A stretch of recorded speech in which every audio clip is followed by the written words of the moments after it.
Good morning, everyone. Good morning. For the first song this morning, let's turn to 29.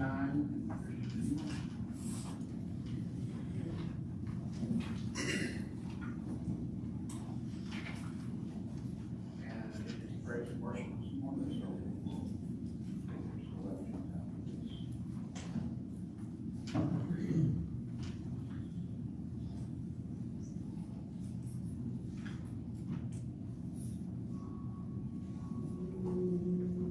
Come we that love the Lord and let our joys be known. Join in a song with sweet accord. Join in a song with sweet accord. And thus surround the throne. And thus surround the throne. We're marching to Zion, beautiful, beautiful Zion. We're marching upward to Zion, the beautiful city of God. I'm going to pitch that down after that, and let's sing with a little more gusto or tempo. Sound like we're excited to march back. Let those refuse to sing to never knew our God, but children of the heavenly King, but children of the heavenly King, may speak their joys abroad, may speak their joys abroad.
16.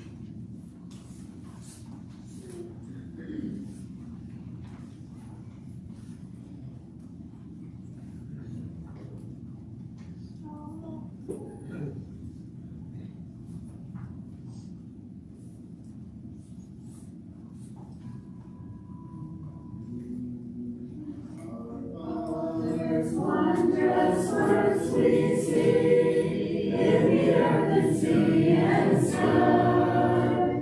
He rules o'er all in majesty, from his royal throne on high.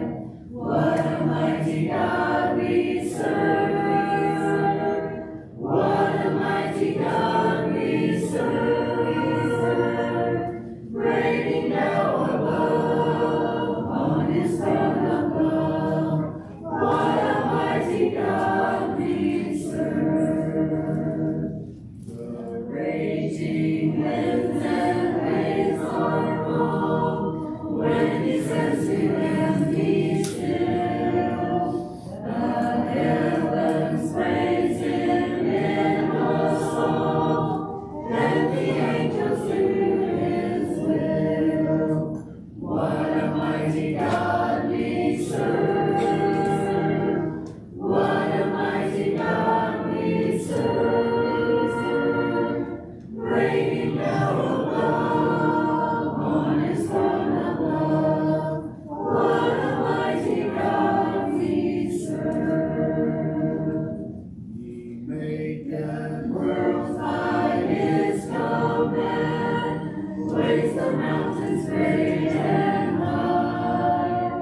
He beats the waters in his hand, spreads the lofty starlit sky.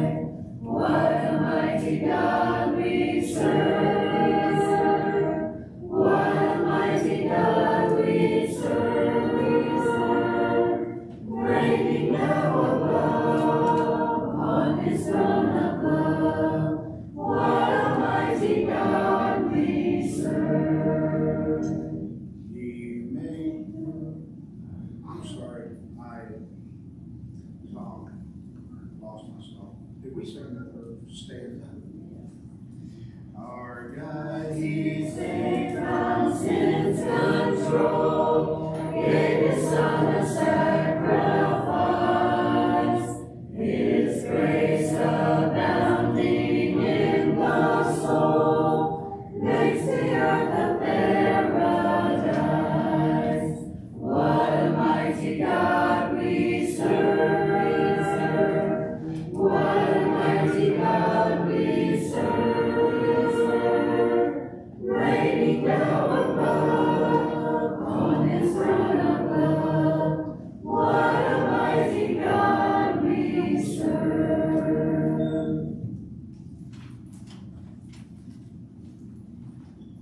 Number 44 in science praises.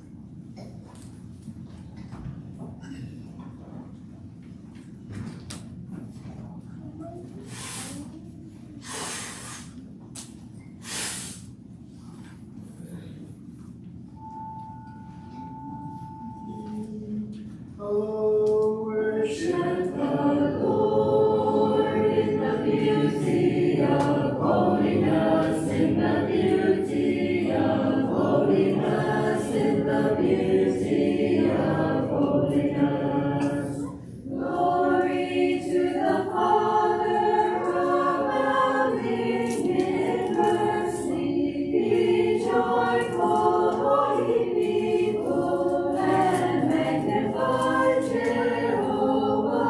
Oh, glory, hallelujah, hallelujah, hallelujah. Oh, come before his presence.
as the table spread, where the saints of God are fed, He invites the chosen people, come and dine. With His family doth feed, and supplies our every need. Oh, 'tis sweet to sup with Jesus all the time. Come and dine, the Master calleth, come and dine, come and dine. You may feast at Jesus' table all the time. He who fed the multitude, turned the water into wine. To the hungry calleth now, come and dine. The disciples came to land, thus obeying Christ's command. Lord, the Master calleth to them, come and dine. There they found their hearts' desire, bread and fish upon the fire. Thus He satisfies the hungry every time.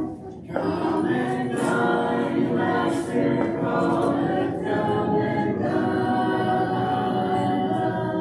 You may feast at Jesus' table all the time. He who fed the multitude, turned the water into wine. To the hungry calleth now, come and dine. Soon the Lamb will take His bride to the ever at His side. All the hosts of heaven will assemble meet, which will be a glorious sight. All the saints in spotless white, and with Jesus they will reach eternally. Come and dine, the Master calleth, come and dine. You may feast at Jesus' table all the time. He who fed the multitude, turned the water into wine. To the hungry calleth now, come and dine. All right, why don't we stay in prayer?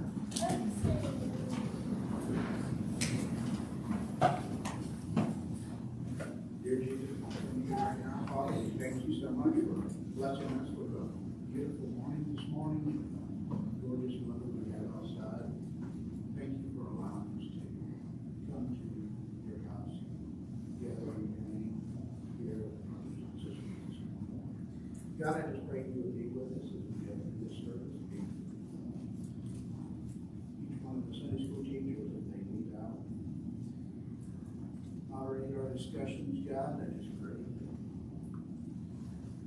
they could teach us what we need to hear. Also, Father, be with Jonathan as he brings us the message. I just pray just work with him. Give him words to speak. Be able to say what needs to be said, what we need to hear, and prepare our hearts to receive. Just go with us, guide us, and bring us.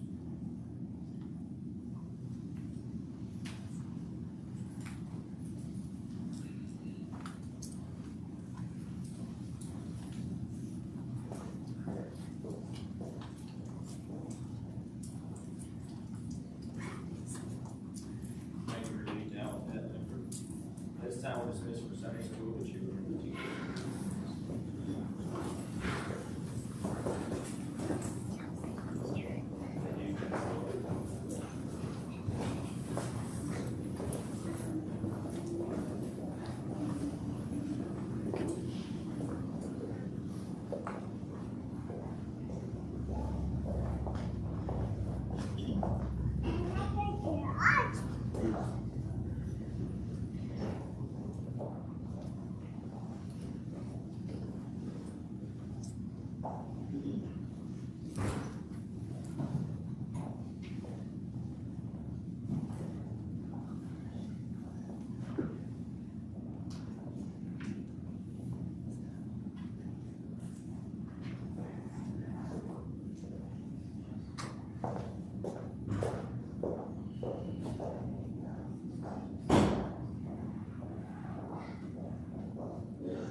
scared to talk this morning.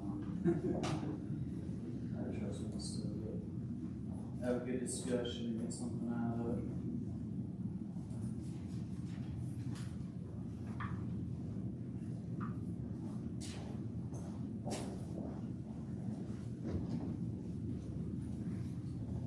Looking over the lesson here today is about the rich man and the poor man.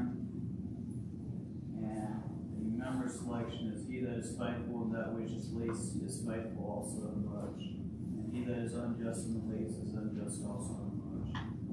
The accounts in this chapter were first met with the religious leaders when Jesus was on earth. However, the lessons are good for all time and all people. In verses 19 to 31, Jesus gave us a case history, one that he knew because he could see into men's hearts and into the eternal world. And the lesson focuses to use the material blessings God has given us to show love and mercy and to promote the mind of Jesus. And I'd like to read also, just breaking in here, Luke 16:19. I'd like to read the whole chapter of Luke 16, just kind of background here.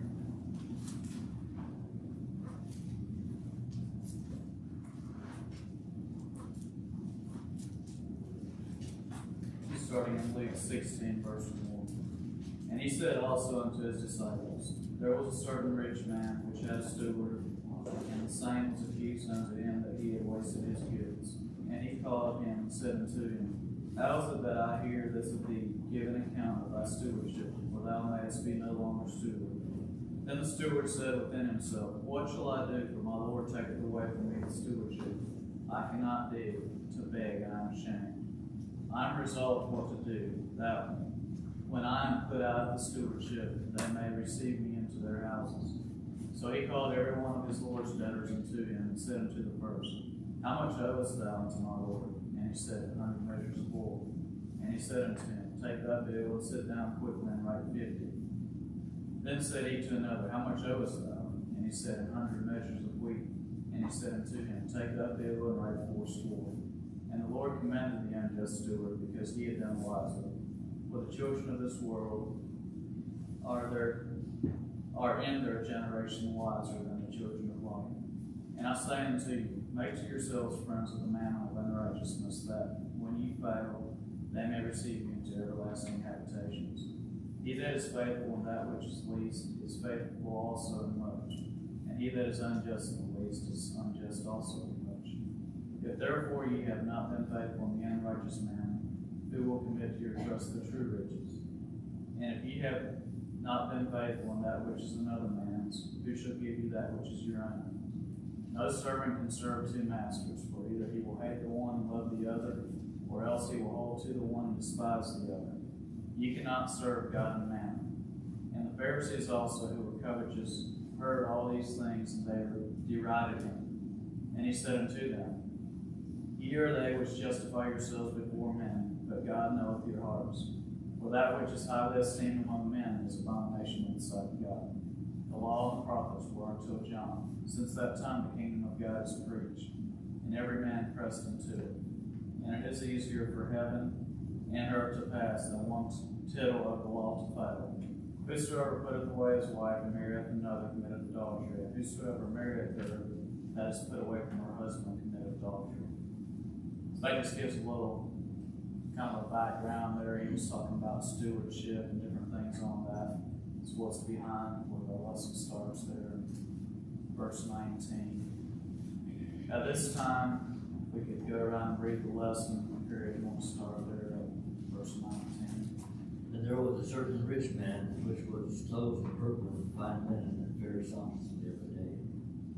And there was a certain beggar named Lazarus which lay at his gate full of sores. And he dined together with drunkards fell from the rich man's table. Moreover, the dogs came and licked the sores. And it came to pass that the beggar died and was carried by the angels into Abraham's bosom. The rich man also died and was buried. Then John lifted up his eyes, being able to see Abraham far off, Lazarus in his bosom. And he cried and said, Father Abraham, have mercy on me, and send Lazarus and give it to this finger water, cool my tongue from my enemies. But Abraham said, son, remember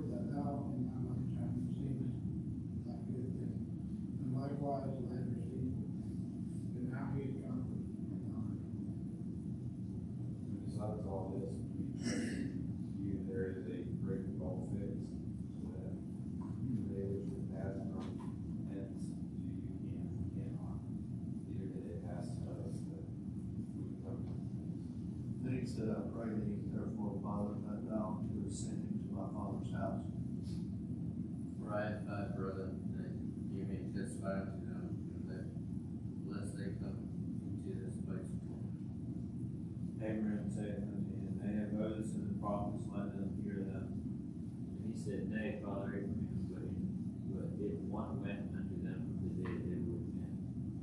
And he said unto him, they hear not Moses and the prophets, neither will they be persuaded, that one rose from the dead. Thank you all for reading that. Here we can see there's a big contrast here in the two different types of people. You know, from their economic position, one was a rich man and the other one was a poor man. If you look at their clothing, the one was clothed in purple and fine linen, the other one was dressed in rags. If you look at their activities, the one, fared well, he partied and stuff. The other one, the dogs literally licked his sores. I mean, he was just sitting out by the gate. And you look at the food they ate, the one, he dined real fine. I'm sure he had the best food you could possibly get. And the other one, if he was lucky, he ate the crumbs with the dogs, if he even got anything. That kind of shows a little bit of a stark contrast here between the two people he mentioned here. I'll open it up now. Is there stuff that stood out to y'all through here that you want to discuss? Or just let that catch you off this time.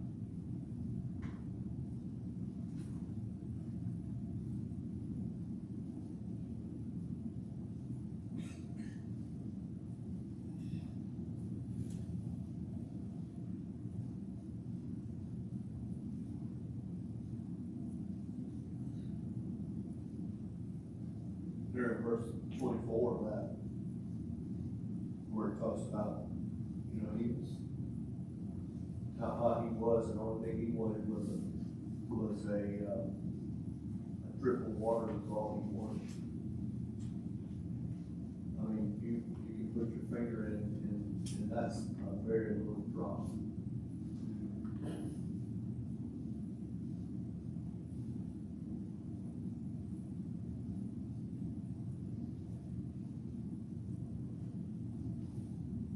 Indication there was an act of desperation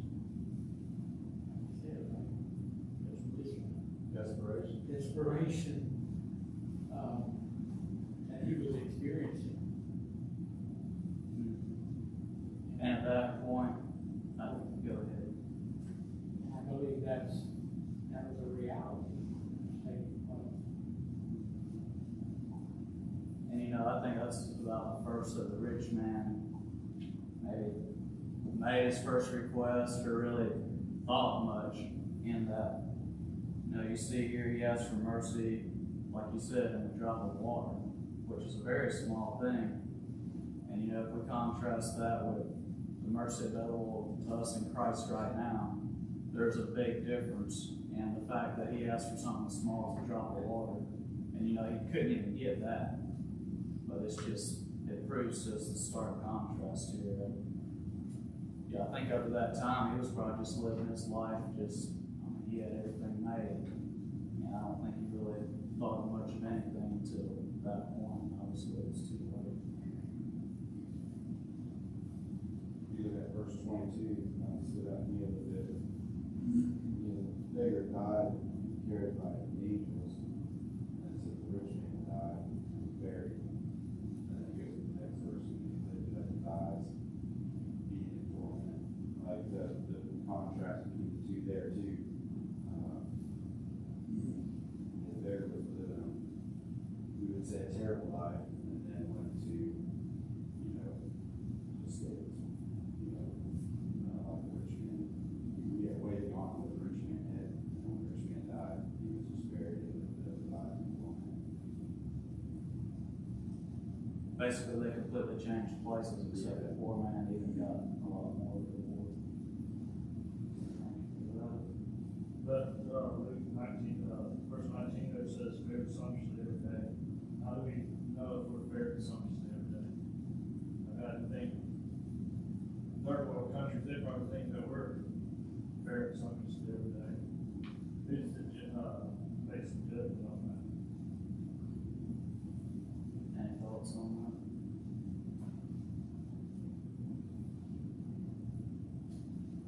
I guess it comes back to the focus.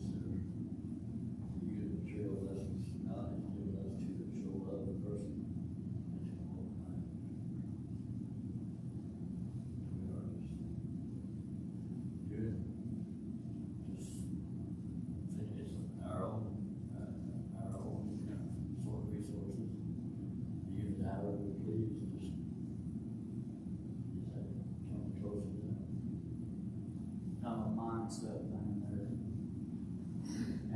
thoughts on that? Reminds me of the picture I saw once. Had a fellow, really nice sports car, just really nice car with another vehicle right beside it, just on the court. Dude, on the court, like, man, that was so nice in the car. Dude, a bicycle beside the court, man, if I could just have a car. Dude was in a wheelchair beside the bicycle, I could just ride that. Oh, wow.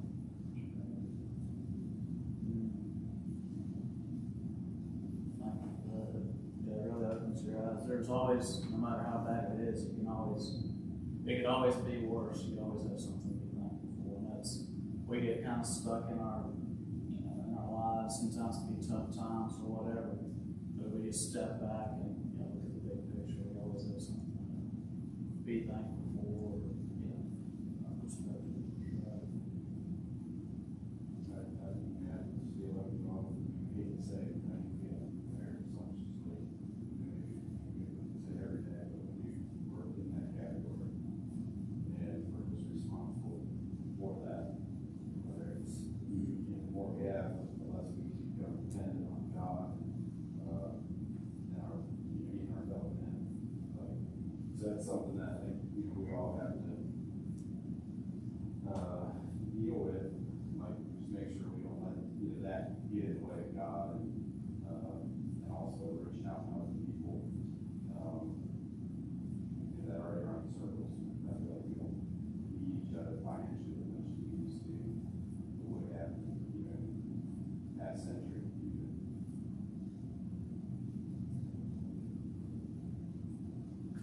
So where do we draw the line on what we spend for ourselves, or buying extra things, helping people? Any thoughts on where you draw the line and all that?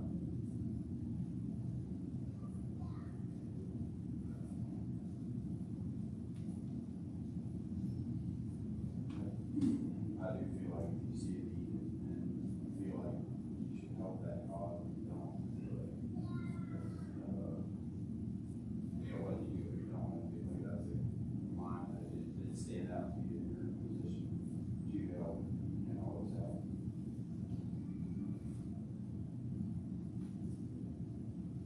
And God says, He's never said that it's wrong to be rich, but there's a whole lot more in here that talks about the dangers of being rich and how that, like you said, can be an easier life, and we tend to lose focus or don't really think we have the need for God or anything like that. So, what does He say in the one verse? It's easier, something to the extent for a camel to go through the eye of a needle than a rich man into the kingdom of heaven.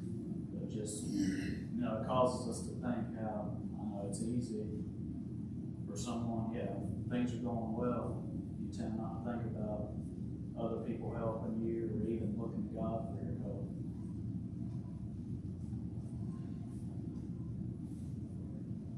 Is the rich man still begging today? What's that again? Is the rich man still begging today? Is the rich man still begging today? I'm sure he is. Probably nothing's changed. It just don't, it's instant. It's not just for long. And you think of how long ago that was, our minds can't comprehend that. But if you start to think down that line, it really brings stuff into focus. How serious it actually is.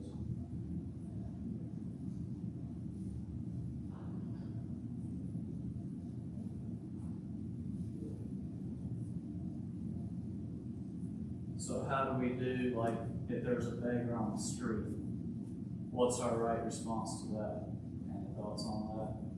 Is it any different than Lazarus then? I know that's always something you have to think through. If you see someone there, my first thoughts may be, well, they're not going to use it for the right thing. But how do you use a distinction there? What does God command us to do in situations like that? Any thoughts?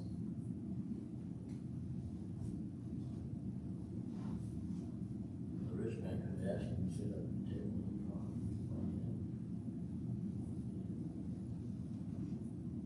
Just, help.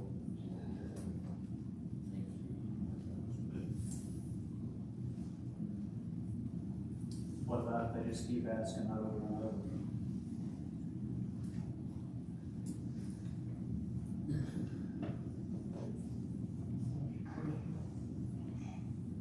About, yeah, if a beggar's in the street, Yeah. what is our response? What's your last statement? What about if they just keep asking, say you help them one time and then, I mean, it's the same thing, just over and over, you can just plan on whether it's, you go to a certain place in town and you can pretty much plan on being at that same spot. I mean, yeah, it's just, does God just want us to keep helping them, or on a practical level, how do we know what to do in situations like that? I know there's more.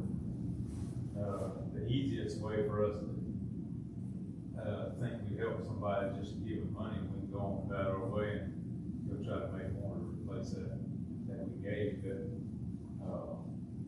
actually,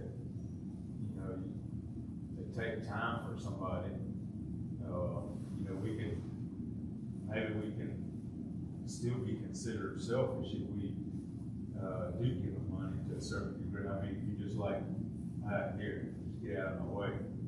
You can, but if you take time, actually take time for the person, where you might reach them in some way that, just giving them money would never have time to, never reach that person. Maybe just to talk with the other day, I don't have any idea who they were or anything, why they were sitting there, but it was a black guy and a white guy sitting on a curb out there beside the street. Just looked like they were sitting there talking, and they probably would have been buddies or whatever, but just thinking about that, if you just take time to deal with them,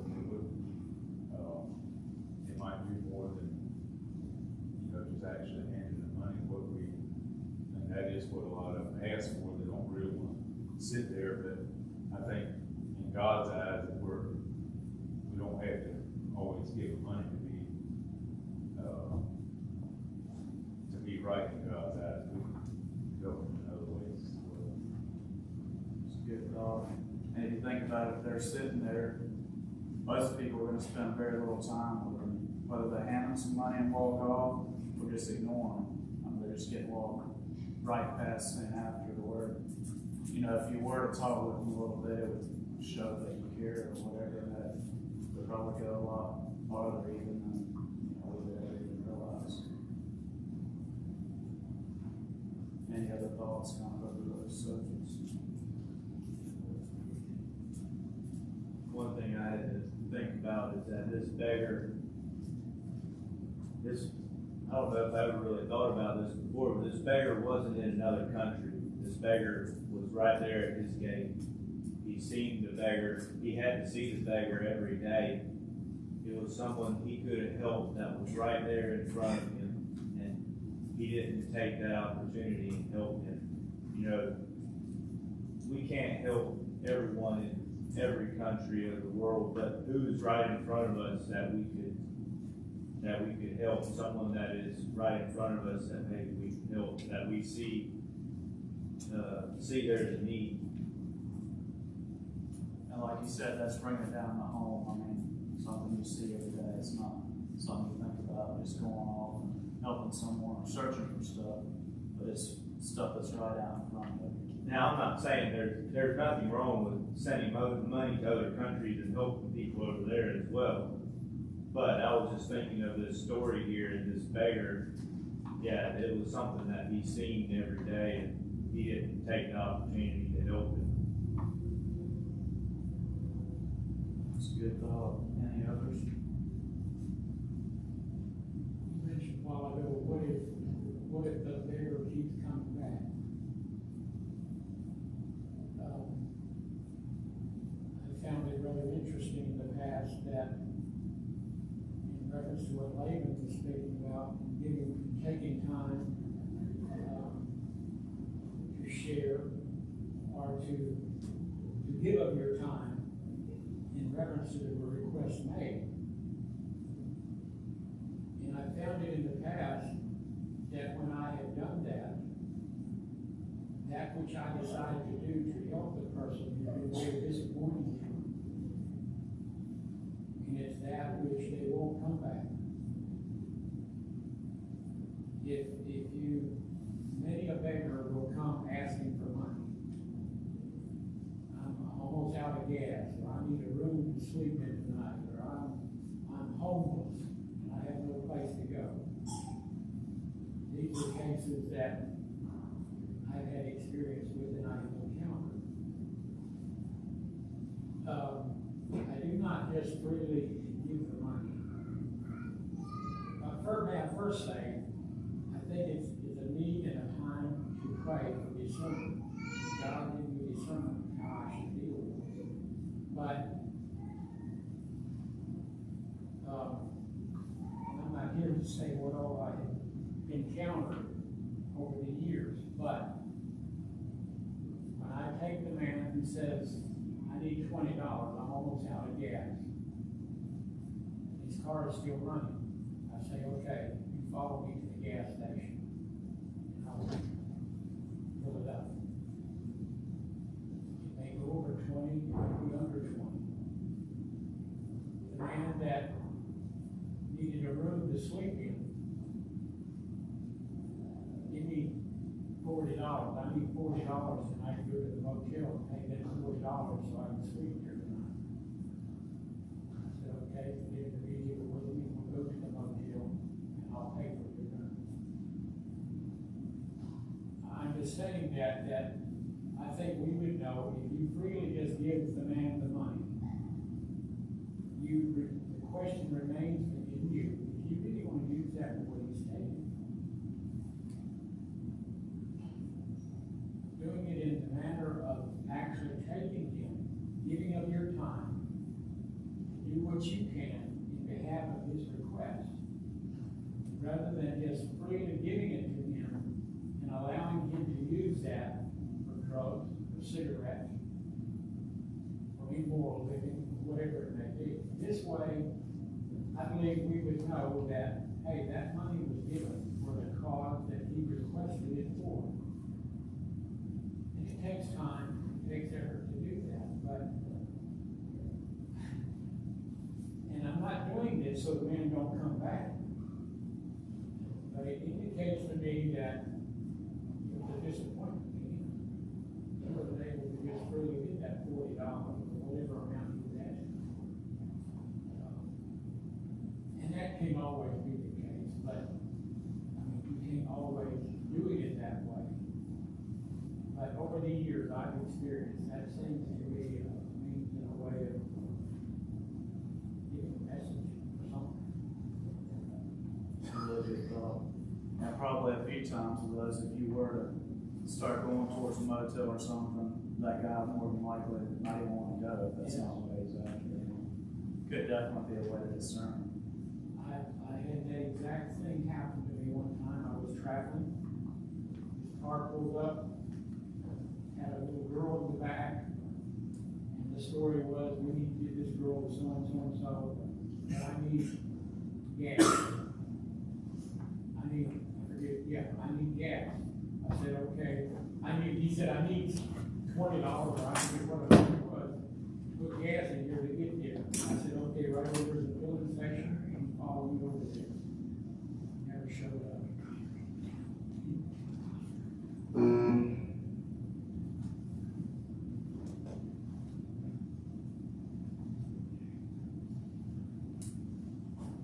Kind of on that same note there we're going to the focus here.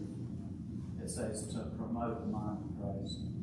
What does that mean, or what exactly is that? Because that's basically the message you're showing, more or less, would be the mind of Christ, but what exactly does that entail? Any thoughts on that?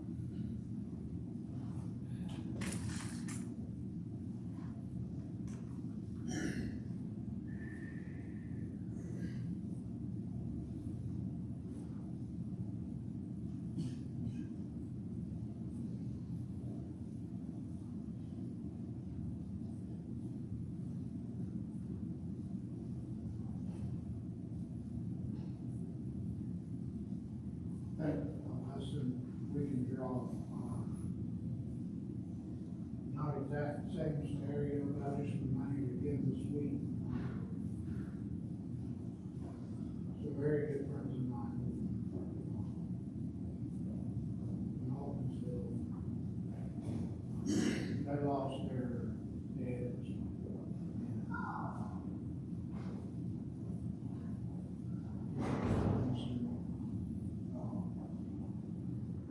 And he always, no matter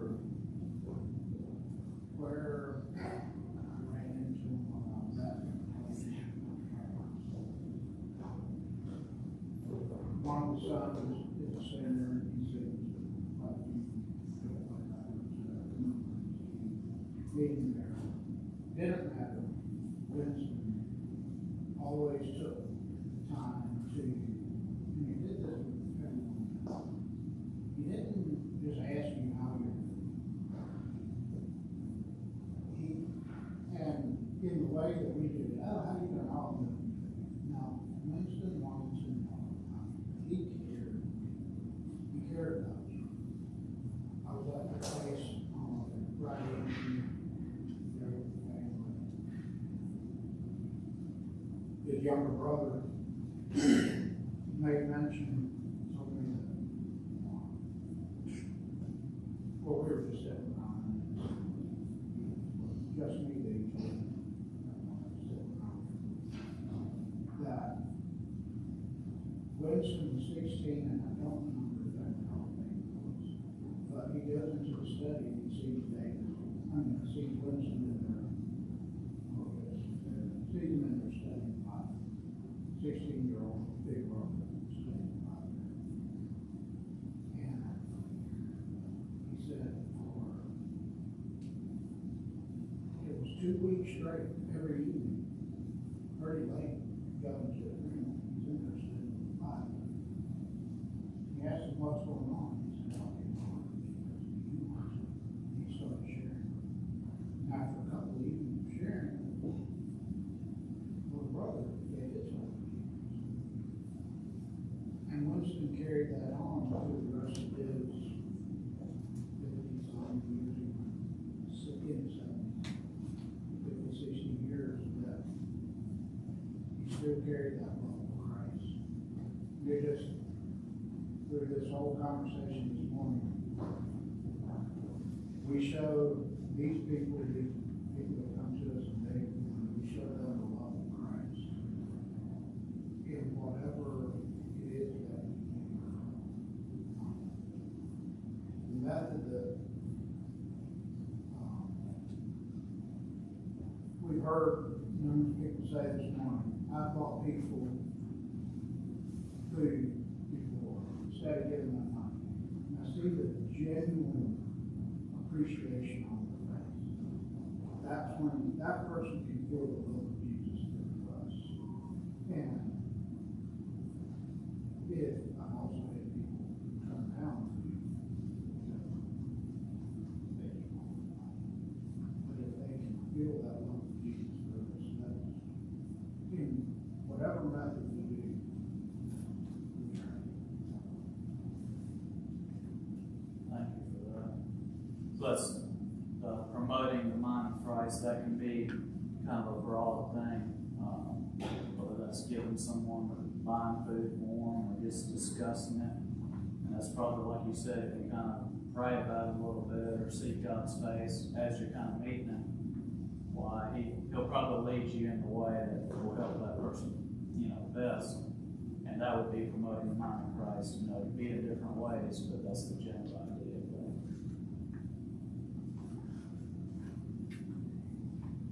So another thing, kind of in the thing of money here, the way it talks about the rich and this and that and the other, is the idea of wanting to make plenty of money in life, where we're older, we don't have to worry about it as much.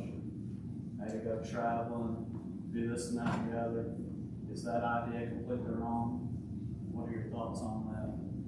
Or could you use that to even help other people at that point in life? Any practical applications where we know how to draw the line on things like that? Just thoughts?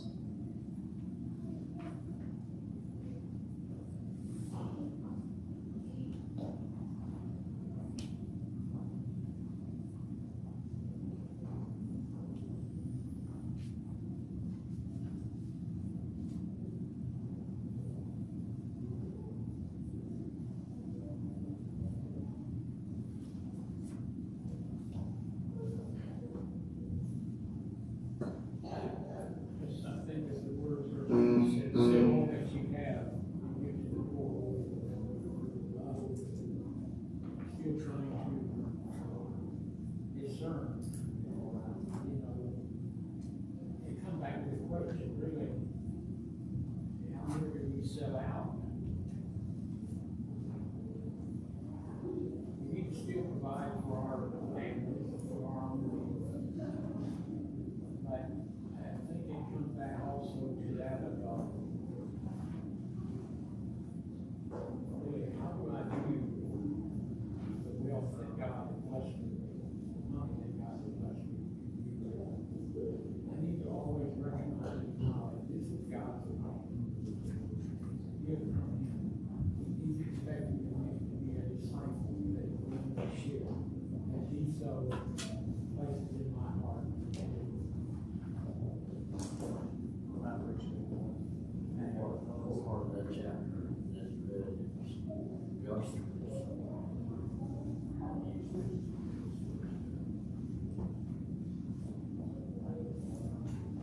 Yeah, I think it comes down to being stupid too. Yeah, I know there's different thoughts, but the Bible clearly doesn't say anywhere it's wrong to be rich or anything like that. I think it's our mindset over everything. For a steward, it don't matter how much money we have. I mean, we can be really wealthy, as long as you're using it for the right reasons, helping out people and stuff like that. I think it can be just as much a blessing to people as someone that has something. It just comes down to what we think.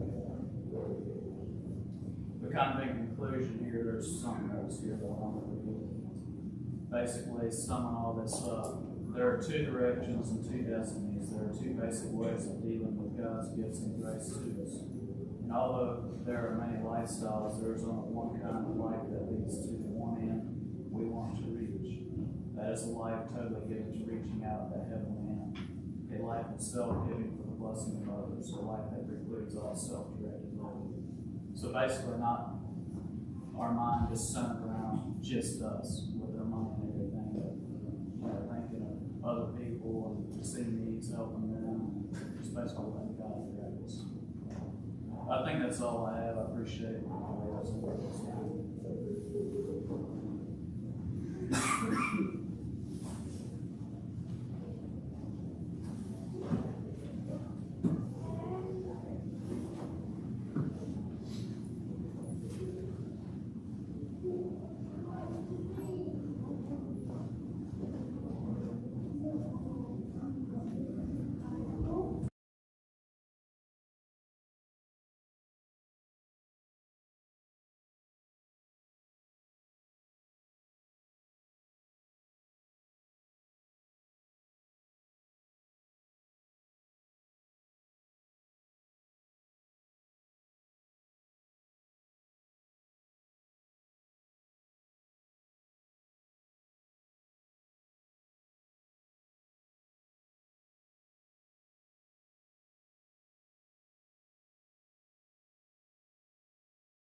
turns away out of the haven, when the spirit of man covers their people.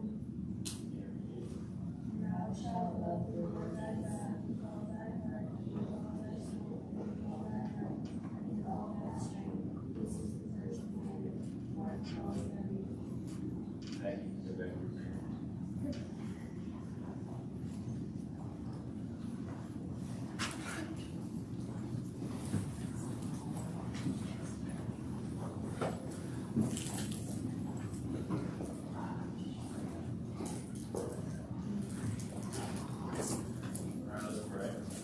You got everything for you this morning, Lord, and thank you for the beautiful sunshine and day that you've blessed us with. We were able to make it here safely to hear your word being preached. Thank you for what we've heard today. Pray that you continue to be here with us as John preaches, even make speaking easy for him. Pray also for this offering that you have blessed us with, and be used for us to get into our marriage. 499 is signed, please.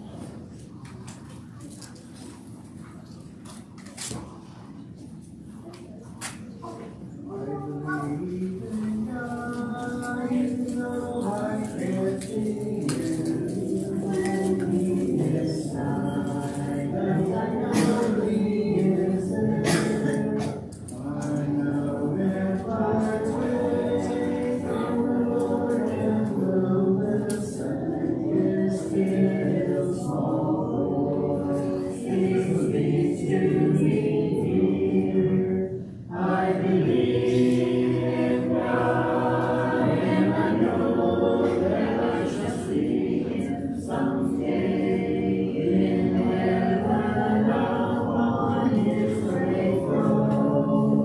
I believe in God, and I know He is with me, will be with me till I enter my home.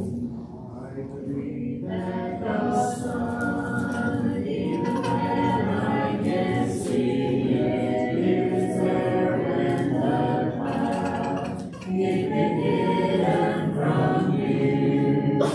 I know it will shine once again in its splendor when the clouds break away and let it shine through. I believe in God, and I know that I shall see Him someday in heaven upon His great throne. I believe in God, and I know He is with me, will be with me till I enter my home. I believe in a love that is true and tender, for God in His love sent it down from above. I believe in a God, even when I can't see it in this cold, empty world, where few know His love. I believe in God, and I know that I shall see Him someday in heaven upon His great throne. I believe in God, and I know He is with me, will be with me here till I enter my home.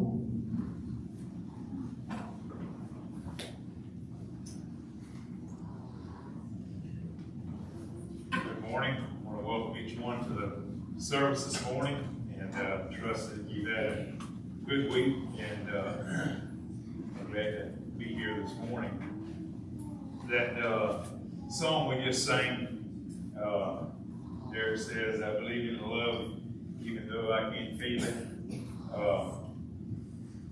You know, it is sometimes that maybe life feels that way. The other, I can't even remember really how the comment was made the other day. Rosie mentioned something about, some kind of that line about, sometimes, I think the meaning of it was sometimes you wonder if God cares or whatever. And sometimes life kind of throws us things that makes you feel like, maybe God don't really care, or you have a tendency to feel that way because of your circumstances. But we know that as our faith is in Christ, we know that we hold on to that. We know God will never leave us. God will never. His love is always true to us, no matter what happens. And so you don't just. It's not really believing in God when things are going good, but it's also knowing that God is there, even though, as it says, though the clouds keep it hidden from you. When you don't see the sun, the sun is still there. And even though things in your life may feel like God is really showing He's real, but we know by faith we can know that God is still there no matter what we're facing. And I appreciate that song, and may each one of us draw encouragement from that, whatever you're facing, that God is there despite of the circumstances that we may be encountering.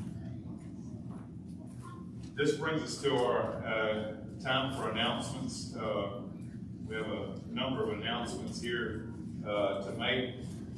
One, Tim Peachy, I think it was, that had contacted Doug and said that they're having, Shenandoah is having a music camp in Pelham, March the 27th through the 30th. And it says, Doug wrote a number of things down. It's for single adults, 15 to 30, and said they only have a limited number of people that can attend, so if you'd like to go, you need to go ahead and register. And Doug has the information on that, the link, I guess, to go to register for that. The cost of that would be, was the 27th through the 30th, and lodging and meals will be provided, but the cost of that would be $200 to cover the cost. And so if you want to, and the instructors are Lloyd Kaufman and Wendell Nislett, so I don't know if any of you would be familiar with them, but I guess if you're would like to go to the music camp, why contact Doug and he can give you the link to go to register for that. Are there any questions anyone would have for Doug on that that you would have?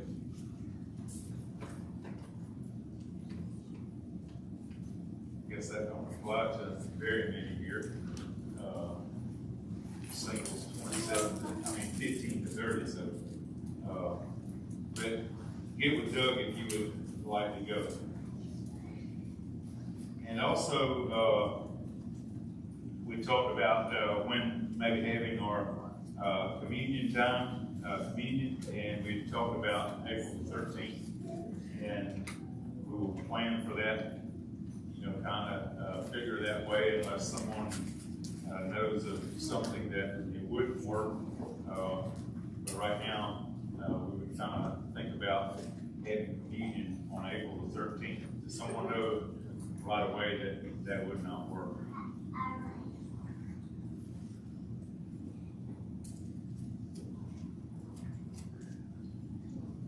Okay, and also, I guess I think it was Neoma had talked with Jonathan and just a little on Malin's. I guess Malin hasn't been doing quite as good, and so they can't get out, and they would he would like to have visitors, and so I'd like to encourage you to take time to go visit mailings.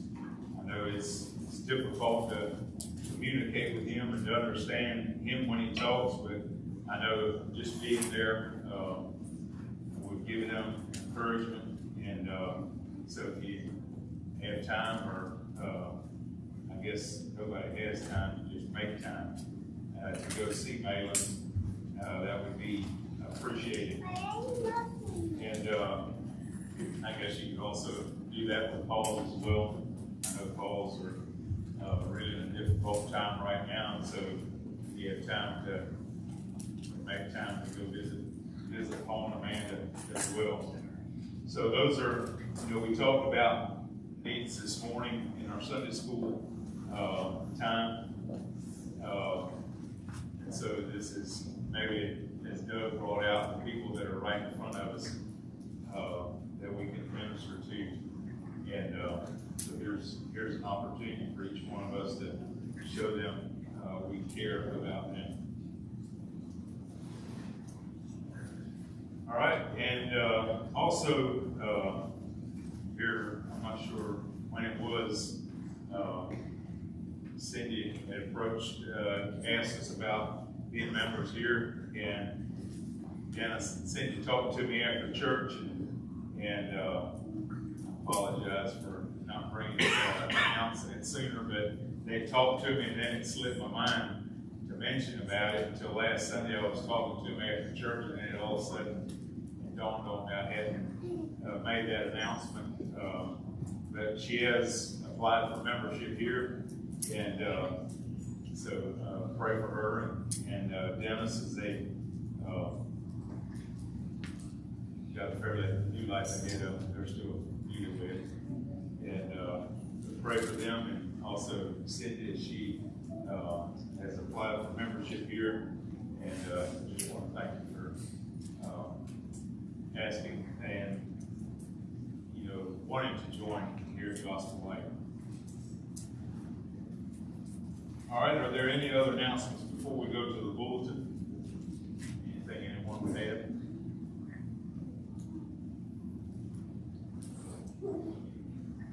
All right, we'll go through the bulletin. It says here, evening services at the Abbott House, and they need to be there by 6:30. And so that's what the plans are for this evening. To be at the Abbott House at 6:30. And the youth, it says they're free, but they're also invited to go to the Abbott House. And then devotions next Sunday would be Justin, and host next Sunday lunch. I guess that got switched around. I think next Sunday would be Keith. We're down for host next Sunday. We're swapping this Sunday, and next Sunday I think is fellowship meeting. I'm planning for next Sunday.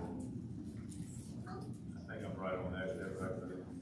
And then the message next Sunday would be Dennis, and then being special prayer this week, February the 2nd through the 9th for Jerry and Cece. And also we have one birthday. Gloria having a birthday. So happy birthday. Is there anything else anyone would add before we turn the time over to John? I guess Wednesday evening is business meeting. Oh yeah, Wednesday evening is business meeting. So there's time for Bible study, and we're planning on having a business meeting. So hopefully everyone has their money things ready for that. Anything else? Dude, Bo Law passed away this morning or last night.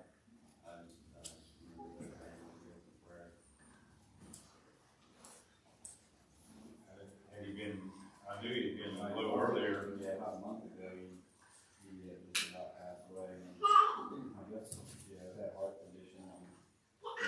He was out for about 10 days, and then, he was sedated.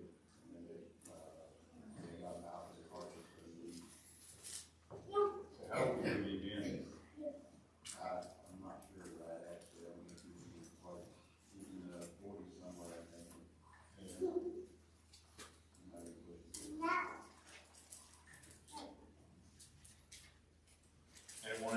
have anything? Okay, if not, maybe we can stand for a word of prayer before we turn it over to John. Heavenly Father, as we come before you just now, I want to thank you for this, another beautiful day you've granted to us. Thank you for each one that is here this morning, be a part of this service. Just asking the Heavenly Father just now that as we come to this time of the message, ask for your blessing upon Jonathan as he stands to preach your word, and just praying to Heavenly Father that your word will be expounded to each one of us.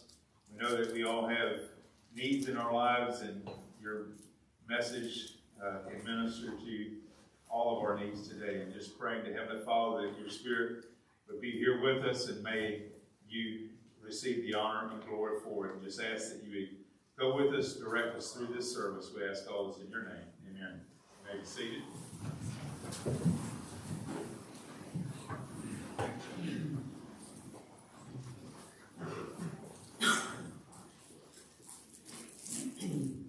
Good morning. Welcome each one in Christ's name this morning. Excuse my cough. I've had this thing for, I guess, ever since I was sick. I just don't seem to want to go away. So a lot of times when I get to talk a little too much or something, I get to cough a little bit. So bear with me on that. The song after during the forever time, oftentimes, I thought it went very well with the message, and then Laban started talking, and I'm like, well, he's might as well go ahead and keep going, because what he was saying was kind of went right along with the message that I felt the Lord leading me to preach on. I guess it was two times ago that I would have preached on the omnipotent power of God. And so today I felt led to go with the omnipresence of God. And I know we all know, not all of us, some of us maybe don't know what omnipresent means. It's present in all places at all times. And I don't know if you've ever, in your life, there have been times where, can you say you question where God is, or maybe you almost feel like God forgot you, or that He's not very near to you. I've been in those situations where, I know obviously know that God don't forget me, but at the same time, in the back of our mind, we're kind of wondering, like, God, where are you? And then last evening, as I was thinking of this, there was a poem that came to mind, and I know a lot of people know this poem. And I know they used to have, you see it in people's houses, the plaques up on the walls. Honestly, I haven't seen one in I don't know how long. I'm sure maybe some of you have. The footprints in the sand. I know that years ago I would see it in a lot of houses. Like I said, I would see it often. And it was a girl that wrote that poem. Her name was Mary Stevenson, and she originally wrote the poem in 1936 or 39, somewhere around in there. And she was 14 years old. And she was the one that originally wrote this poem. And she, her mom died when she was 6 years old. And her dad raised, I think it was 8 children. And anyhow, she married a man, and he was not at all a good marriage. And if I remember right, she ended up moving away to another city or something. I think she maybe had one child when she moved away. And then he went to war, and then she came back. But anyhow, I guess her life was in a lot of ups and downs. And someone, if I remember the story correctly, someone had tried to, I think they kind of rewrote this poem, and she happened to see it. And if they were trying to take the credit for writing this poem, they were trying to get a copyright or whatever they call it. And she, I think she had tried to appeal it or something, and there was not enough evidence that she actually had wrote this poem. And anyhow, she ended up, when she moved again, she found this poem that she had wrote years and years ago, and that was enough evidence for her to get her copyright of this poem that she had wrote when she was 14. But nevertheless, that was a whole long ramble. I just found it kind of interesting. But I'd like to read that at this time. This was the original one that she had wrote.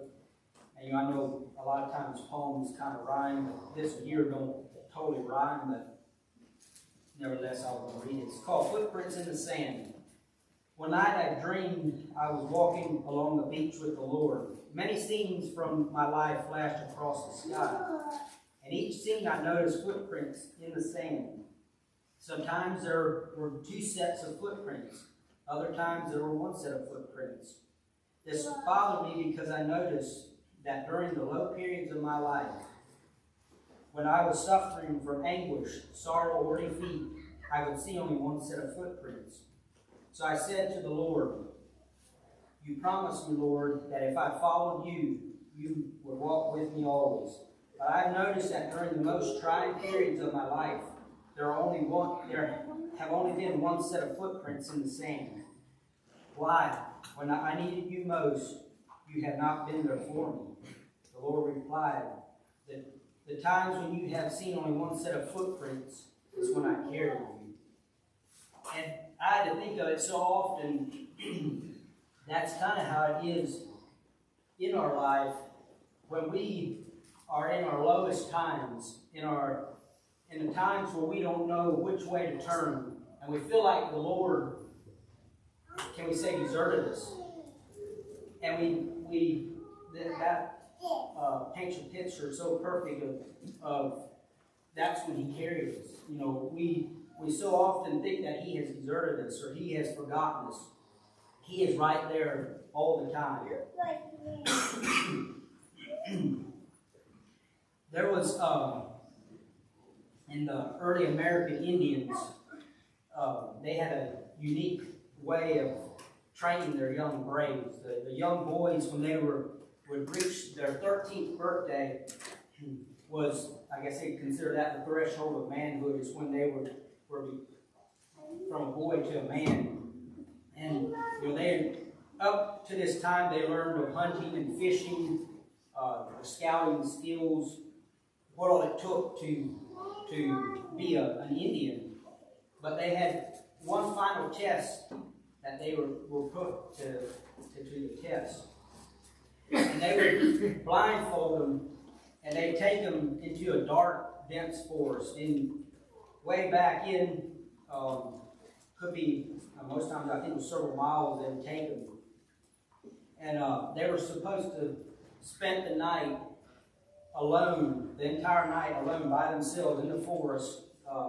And that's when they were, basically first they would have been separated from the tribes. Is that time, otherwise they were around the family, they were around the tribe, they had security. But on this night, they were alone for the first time, miles into the woods, in like thick woods, and they would have to spend the night there by themselves. And that was part of their routine. I know different tribes have different ways of doing it. But anyhow, they'd take them out there, they'd take a blindfold off of them and let them sit there. And as the first rays of the morning would break, and the sun would start coming into the dense forest, and they could start making things out. He would start looking around, and to his astonishment, he looked down the path, and the outline of a man standing there holding a bow and arrow. It was his father. His father was there all night, and he had no idea. He thought he was out there on his own. He didn't know that his father is sitting there watching him all night, protecting him. And it was a test that he done, that they would do to their young boys. And the boy, obviously thought he was out there all by himself, that he obviously didn't know what was going to happen. Something could have got him, not knowing his father is sitting there watching him the whole time. You know how to think of it. That's how he is with God, with us. So often, like I said earlier, we feel like he is not there. He's nowhere. We can't see him. We cannot see him. Just like these young boys, they can't see their father was there. And that's how it is with God sometimes. We can't see that God is here. And sometimes we wonder if he is there. But remember, God is always there. God is always here for us. And I'd like to turn to Psalms 139 and read verse 7 through 12.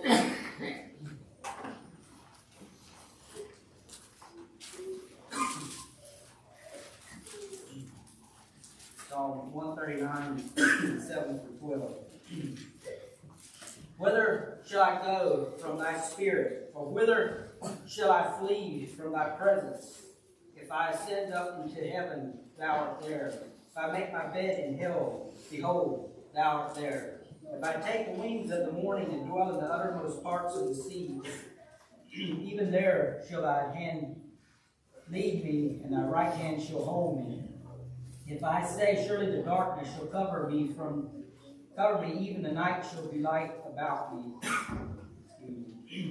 Yea, though the darkness hideth not from thee, but the night shineth as the day, the darkness as the light are both alike to thee. You know, here we can see the Lord is everywhere at once. He is present at all times, and there's a guy named Paul Little, and he states this way: God is not a substance spread out in a thin layer over all the earth. You know, when I read that, I had to think of a peanut butter and honey sandwich. You know, we just don't put one big glob, or at least I don't, put one big glob of peanut butter, one big glob of honey on it and eat it. You know, I spread it all out. But with God, it's not like that. God's not the spread, can we say, thin over out. He is all in, can we say, LA. He's in Haiti. He's here. He's everywhere. All of him is everywhere at one time. And it's something that we as humans cannot comprehend. He is not limited to time or space. He's not confined to one location. And there, you know, like I said, it's hard for us to comprehend because we're finite creatures. And finite means limited. We are creatures that are limited on what we can do. You know, I had to think of when at work, there's times where it would be handy to have a couple of me, because I'm trying to fix something, and then somebody comes over and says this is wrong, and I'm pulled this way and I'm pulled that way. And it would be handy sometimes to be in several places at one time. And I'm sure we've all experienced that you know, there's times where it would be very handy to be in different places at one time, but we cannot. We're finite creatures. We are limited. But God is infinite. God is all powerful, and God each of us has His undivided attention. Each of us He's with each of us, each person on earth at the same time. And I had to think of, you know, the song, I think it's, I forget what singing group it was. I'm calling on Heaven's Hotline. I think they maybe we were Gospel Express, one of those. And I had to think of that, you know, we don't have to worry about when we're in need and trying to get a hold of God. And He's busy. He's over here tending to someone else at this time, and He ain't got time for me right now. We don't have to worry about that. And it reminded me of times when you try to call someone, and they don't have their phone on ring. I ain't gonna mention any names. And they won't answer. And you try again, and it rings and rings and rings and goes to voicemail again. Or you can't leave a voicemail. Some of them you can't. And you keep trying, and it gets frustrating. But with God, you ain't got to worry about that. You ain't got to worry about Him being too busy or His phone not being on ring. He is there for each one of us. He's everywhere at one time. And the Scripture tells us, some things about God's presence. In verse 8 of the chapter we read, talks about the depth. If I ascend up into heaven, thou art there. If I make my bed in hell, behold, thou art there. So we can see there's no depth that we can go that God is not there. Like I said earlier, we have our good days and we have our bad days. We have our mountaintop experiences. We have our valley experiences. And the good news is God is always there, no matter what we're feeling, no matter what we're going through. In the valleys, He's there. In the mountaintops, He's there with us then too. And His Spirit is in us. And His Spirit, we are connected with His Spirit. David wrote in Psalm 25:16, it says, "Turn thee unto me, and have mercy upon me, for I am desolate and afflicted." Have you ever felt like David in your life? Have you ever felt lonely? That's what desolate is lonely and afflicted. There might be someone in this room right now today that is lonely. It's interesting to think of in this world, there is more people than it ever has been before. And yet, there are more lonely people today. And you think of all the social networking, all the ways we are supposed to be able to connect with each other. And Facebook, Instagram, all of these things, it's a social networking thing. And what is happening? Loneliness is on the rise. In 2024, 30% of adults say they have experienced feelings of loneliness at least once a week over the past year. 30%. While 10% say they are lonely every day. Think of that one. And we have this social networking stuff that's supposed to help with whatever. I don't know what you want to call it. And yet loneliness is on the rise. And there's all different types of loneliness that we can experience. And one of them would be when I had to think of I can't remember their name now. Glenda and Rodney. And there was others around here too, obviously, that went off and they went to a new place. Well, Dennis, they went over, and I'm sure y'all been through times of loneliness when y'all first moved over there. It's a change, and it's a change of culture, and it's a thing of making friends, and that's one loneliness. Another one would be sickness. There's death, and I think of George Miller. I'm sure he experiences loneliness with losing his wife.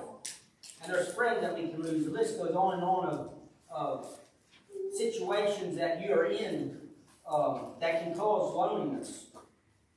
Maybe you're here this morning and you're single. And you just think that, if I just be married, that would change everything. Well, there's a lot of lonely married people in this world today.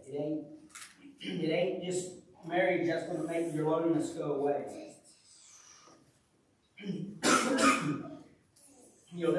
Like I said, there are times in our lives where life will get lonely. And so what are we supposed to do when we are lonely? What will help take that loneliness away? You can recognize God's presence. Realize God is there. Like I said earlier, in your valleys and your mountaintops, or when you, like the poem says, there's one set of footprints. Remember, that's God. That's God's presence. And rest in His promises, knowing that He's there. He promises that He will be there. He is our companion through everything. He's always with us. In Hebrews 13:5, the end of that verse, it says, "For He has said, I will never leave thee, nor forsake thee." That's a promise from God. But yet, you so often, or at least I find myself so often in thinking that, where is God? God is with you. Like I said, you may not feel it, but it's true. He is there with you. There was a Russian man. He was the first man to reach outer space. His name was Yuri Gagarin. I don't know exactly right, but he had orbited the Earth on in a spacecraft on April the 12th of 1961.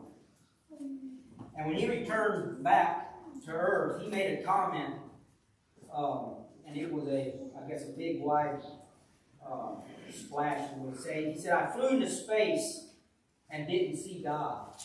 You know, just because he didn't see God doesn't mean he was not there. You know, and that's how it is in our life so often. You know, if we don't see God in there, we don't think He's there. And one pastor had said that it said after he had heard that, he told his congregation that if he had stepped out of the spacecraft, he would have met him in a hurry. And this was back in that day when that quote came out. So God obviously is everywhere. And let's go to verse 9 and 10.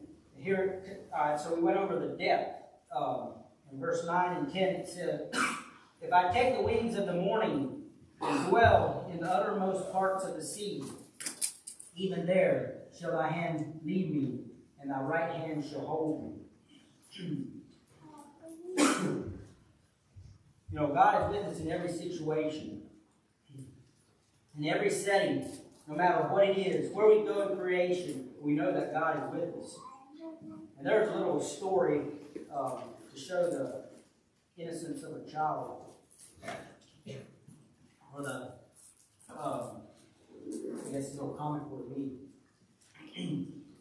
The story was told of a lady that she had a son named Doug. So, Doug, don't think I'm picking on you, but this is the story. Her son Doug was looking one night at the full moon, and he asked his mom, "Mom, is God in the moon?" And the mom explained that, God is everywhere. He said, "Well, is God in my tummy?" And she said, "Well, I suppose." So she responded, not sure what these questions were leading to. She didn't know what this little boy had on his mind. And, so she said, "I suppose, He's there." And then he said, "Mom, God wants a banana." And so it was just the innocence of a child. I guess he was trying to blame God as to be able to get a banana or something. But the point is that God is everywhere. There were times when Israel had forgotten God. Or they forgot His truths, and they felt that God was so far off, and that He had left them. And it happened time and time again. But like I said, God is always with us.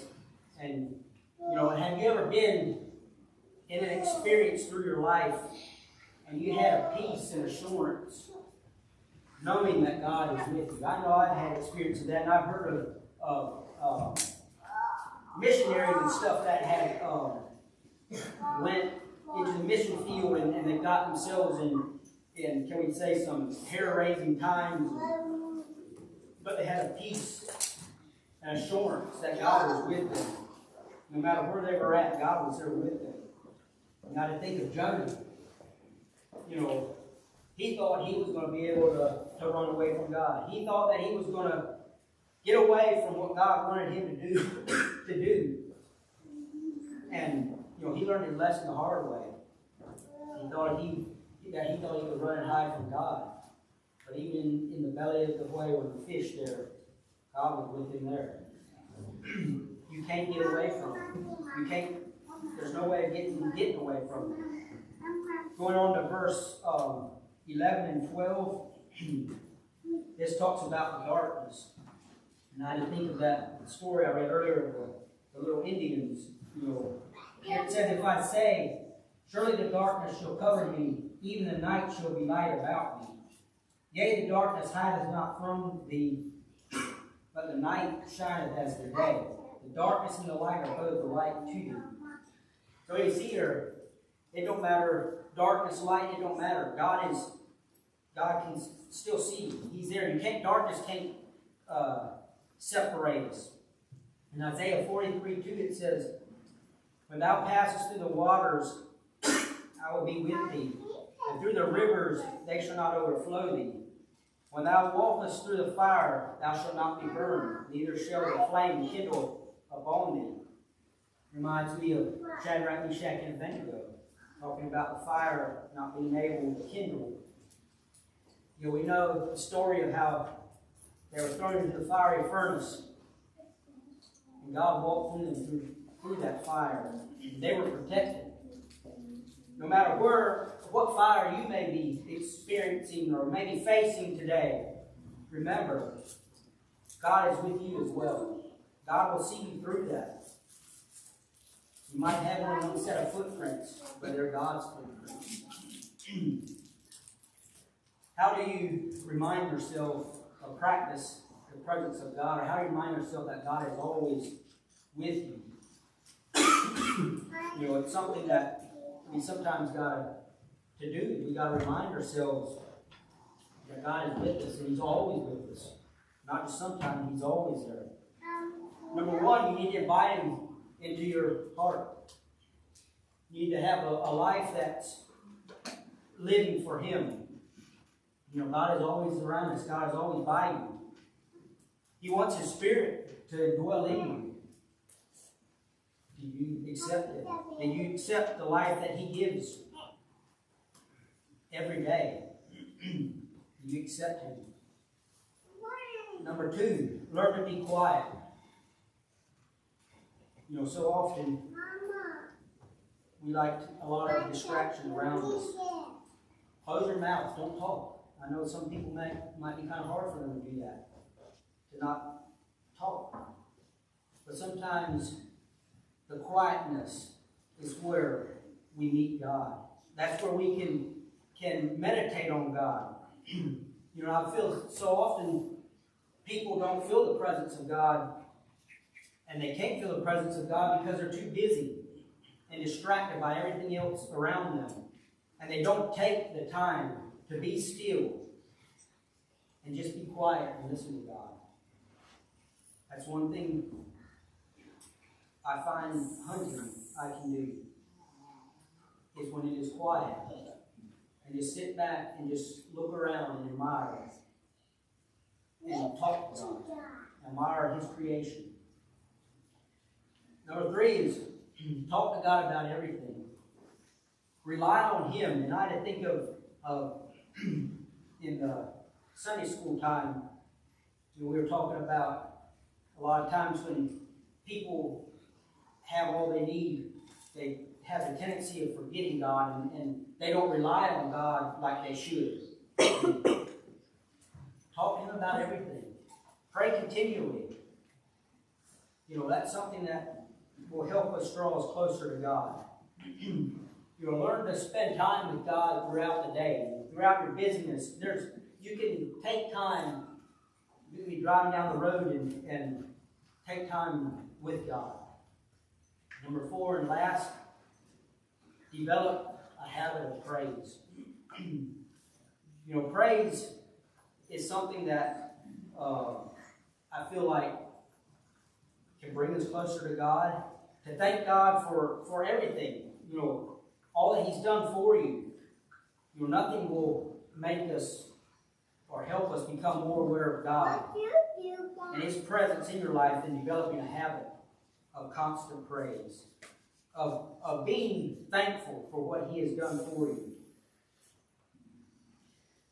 There's a story I like to read right now, thinking of God being everywhere in all circumstances. This was the war, the Pearl Harbor War. It says, on December the 7th, 1941, at around 8 o'clock in the morning, the Japanese pilot captain Mitsu Machida spoke the words, Tora, Tora, Tora, initiating the attack on Pearl Harbor. He stayed in the battle until the second wave of Japanese planes had attacked it, and with great pride announced over the radio that the U.S. battleship fleet had been destroyed. His plane had been hit 21 times by flak, and it was a miracle that his plane made it back to the carrier. While Machida was attacking Pearl Harbor, there was an American soldier named Jake the Shazer, who was on kitchen duty in an army camp in California. When the radio announced that Pearl Harbor had been attacked and that 5 battleships had been sunk and over 3,000 men had been killed, Jake hurled a potato at the wall, vowing revenge. 1 month later, he volunteered for a secret mission with the Jimmy Doolittle Squadron, a surprise raid on Tokyo from the carrier Hornet. On April 18, 1942, the Shazer was one of the bombardiers and was filled with elation of getting his revenge. After the bombing raid, they flew on towards China, but ran out of fuel and were forced to parachute into Japanese-held territory. The next morning, the Shazer found himself a prisoner of Japan. Machida was a national hero because of his actions at Pearl Harbor and was granted an audience of Emperor Hideyoshi himself. He went on to lead many other successful battles in the South Pacific. And then came the defining moment for the American Navy at the Battle of Midway. Machida was unable to fly that day since he was recovering from an emergency a few days before. He was on the bridge of the Japanese aircraft carrier when it was hit and exploded. Again, miraculously, Machida survived the attack, but was wounded. He spent the rest of the war as a staff officer. In August of 1945, he was attending a week-long military conference, but received a long-distance call from Navy headquarters asking him to return to Tokyo. That was 1 day before the city was destroyed. Again, Machida had miraculously cheated death. Back in China, Jake was cruelly treated in the prisoner of war camp. His violent hatred for the Japanese guards that mistreated him almost drove him insane. It was then that someone gave him a Bible.